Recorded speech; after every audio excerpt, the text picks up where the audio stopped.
Absolutely. So if you want to position yourself as the CEO, so power dress, dress to impress, and dress always to make sure that you are dressed for the next role so that people perceive you as influential enough, powerful enough as a thought leader. So it should not be more than 30 or 60 seconds, not more than 75 words.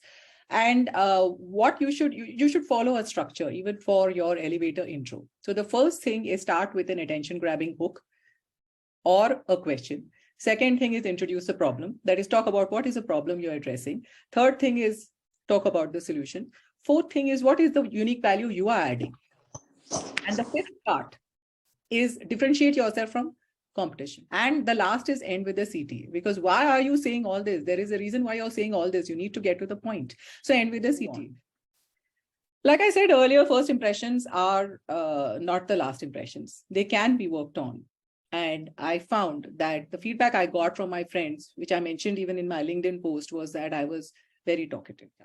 So what did I do to work on that? I wanted to come across as empathetic, warm, friendly, but I'm coming across as intimidating and talkative.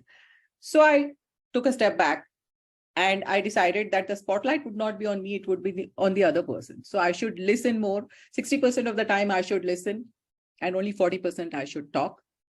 I practiced my 1-minute intro so that I wouldn't talk too much, spoke slowly, actually counted the words. Because the best speakers, again, hardly use more than 110 to 115 words in a minute. I would use 125 to 130. So I worked on that. And of course, on paying complete attention and focusing on the listener. And the last thing I want to leave you on this slide with is that we are all work in progress. So in the beginning, if you feel that I'm not really making a great impression, I'm not good at networking, it doesn't matter. We have to make progress and we have to believe that failure is success in progress. One thing I've seen is a lot of people struggle with how do I start? How do I even start on this journey? Because I'm completely clueless about the kind of impression which I'm leaving on people. So there are some who's and what's here. This is what the self-evaluation we had done before starting off on this week, the week-long journey of people see me as, which is what you think people see you as, what do you want them to see you as, what is the gap, who is your role model, who embodies all those qualities in terms of walk, talk, appearance that you would like to see in yourself, or you would like people to see you as. This question I did not ask you, but I want to you all to reflect on it, which is which situation did you feel you made your best first impression? Which situation did you make your worst first impression, and how did that make you feel? So here we come to how can we be more self-aware. First thing is to understand who are you and how you come across to people. That is self-awareness. The second thing is acceptance that, okay, this is the way I am.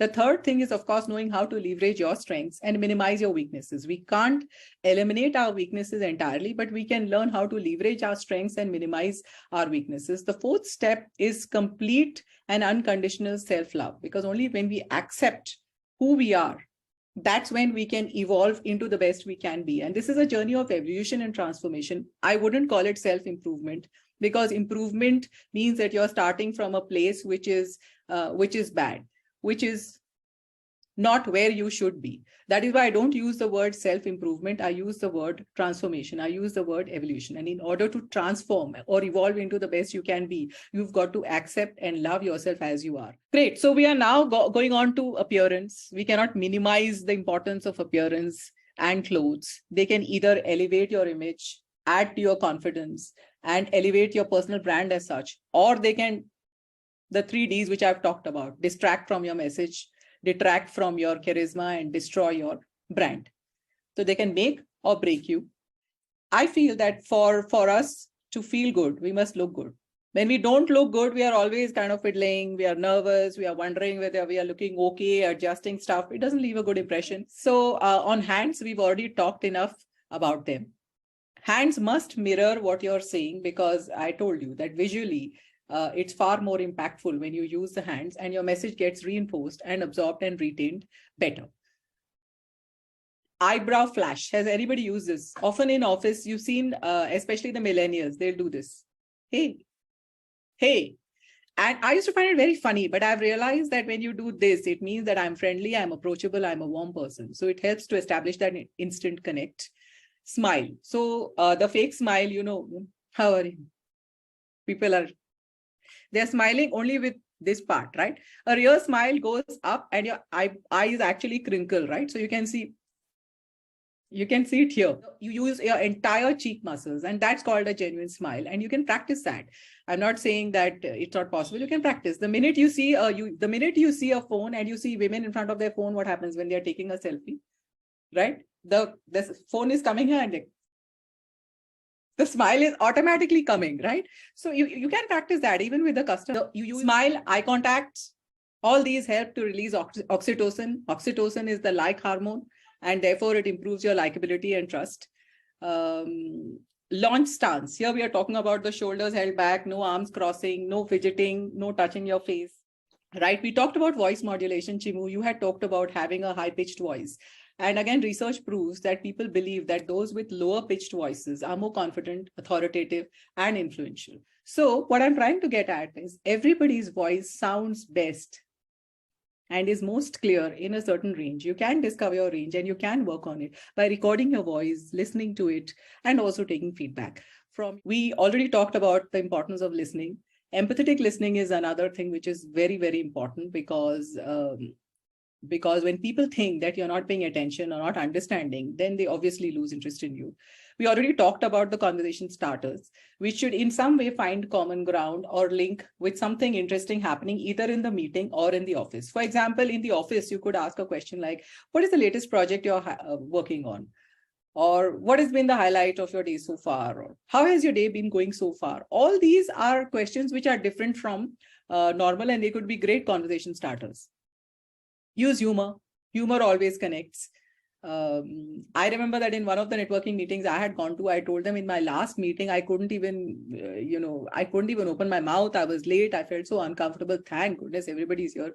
Here is so friendly. So I used that humor and I said it was like somewhere in the back of the world and I arrived late and I was all in a mess and so on. And that person actually empathized with me and said, yeah, I felt the same. Mirroring, paraphrasing. So have you ever observed a child listening to a story? What do they do when you're telling them a story? They ask questions. Yeah, but more than that, they repeat what you say. And they lived happily up. And they lived happily ever after. And the king went into the battlefield. So they also repeat that, right? And the fox went and he saw this. They also repeat everything. So mirroring, paraphrasing, especially when people repeat or mirror your expressions, it means they are highly interested in you. So you can observe that. And you can also use it. For example, when you're smiling, I also smile. When you're using more hand gestures, then I also. Have you observed two friends talking? They'll be smiling at the same time. They will be probably using a lot of hands. And that's how you know that there is a connect. Use a lot of that in your conversations in order to establish that connect. Paraphrasing helps them to understand that you've listened with attention to whatever they are saying.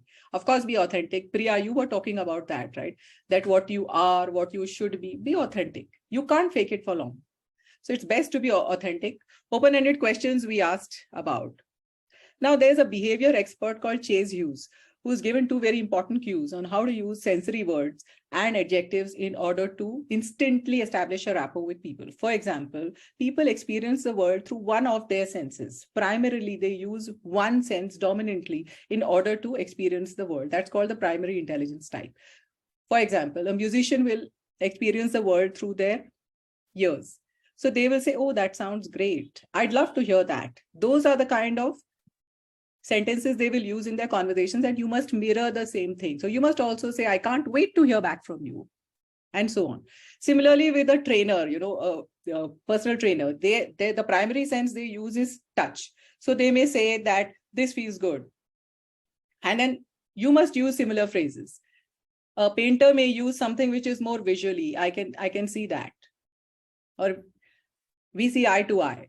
That's how they speak. So use similar kind of lingo and repeat that in the conversation for an instant connect. The second thing is adjectives. A lot of people use superb, awesome, that's really cool. So use the same ones, not immediately though, but sometime during the conversation to establish that connect. So these are sensory and adjectives based on the fact that we experience the world primarily through one of our senses, depending on what is our worldview, and that's how we see and hear everything in the world. How do you get it right? Use people's names often because that's the most sweetest sound in the world for most people. Use positive words like you, me, definitely, surely, absolutely, value. There are so many. We'll not get into that, but all of you know that. Pay attention, have some stories ready, radiate energy and positivity.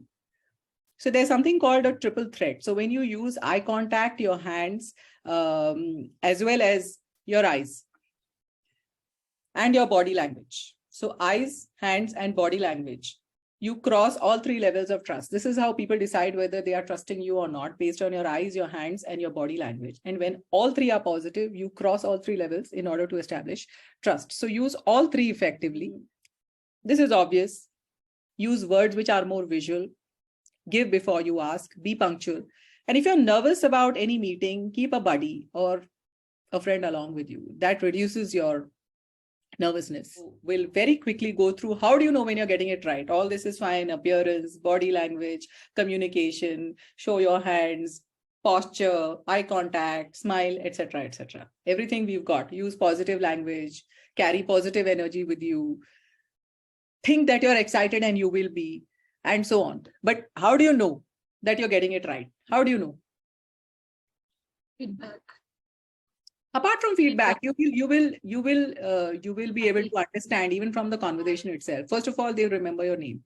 I'll again go back to the CII event, and I asked a question, and I said that I'm Chitra Singh, I'm so and so, and I asked a question, and I had thought very carefully before going about that question and whom to ask, which speaker to ask.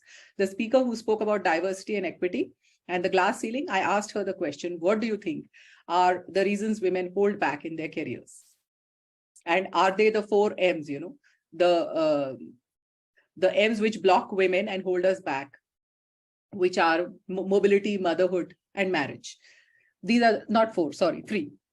And the 4th she added was mother-in-law, but I did not say that. Yeah, so I was talking about that. What I'm trying to tell you is preparation in advance, and I asked that question and I mentioned my name. When I went outside, a lot of people remembered my name. So they'll remember your name. They'll start adding to your story. Yeah, that's what happened to me also when I had gone by metro the other day, and this is what happened, etc., etc. They'll start adding to your stories, and they will embellish it and start talking. And then they say, absolutely, exactly, 100%. So you know that they are echoing what you're saying and they are agreeing with what you're saying. And then they will ask for your LinkedIn, or immediately they'll pick up their phone, ask for your number, they'll start sharing their LinkedIn profile and so on. Or they'll ask for a selfie with you, or they'll take a photo with you. All these are ways to understand. This is not for an office meeting, of course. It's networking. But your office colleague may probably say, let's catch a coffee together later, or ask for your advice on a specific business situation, or talk about the boss and say, oh, I was not able to understand XYZ in this. And since you worked with this person for so long, probably you'll be able to guide me. They'll ask for your advice and guidance. Then you know you're getting it right in an office setting. And best part is then they start introducing you around. There are certain tricks which you can use before every networking meeting. One is, of course, to use positive language and reframe the situation in a way which makes you feel positive. For example, again, there was a research which was done on students before they took an exam. And one group of students was told to talk about how nervous they were and how they felt before giving the exam. This nervous group was, there was another group which talked about how excited and how prepared and how knowledgeable they felt, and they thought they'll ace the exam. So you can guess what happened to the nervous group and excited group. The excited group got better marks. And it is obvious that the way we think influences the way we behave, and the way we behave influences the way people perceive us. Just to end, getting people to like you is merely the other side of liking them. So if you're genuinely interested in people and genuinely want to connect with them, they can make it out that you're not a fake, and they will definitely like you in return. Successful people are always looking for opportunities to help others. Unsuccessful people always ask, what is in it for me? Right? Because they have a short-term view. They don't have a long-term view. And that is why they keep asking, from this transaction, what do I get? From this 1 hour, what do I get? They don't have a long-term view, and they don't have a vision to help others.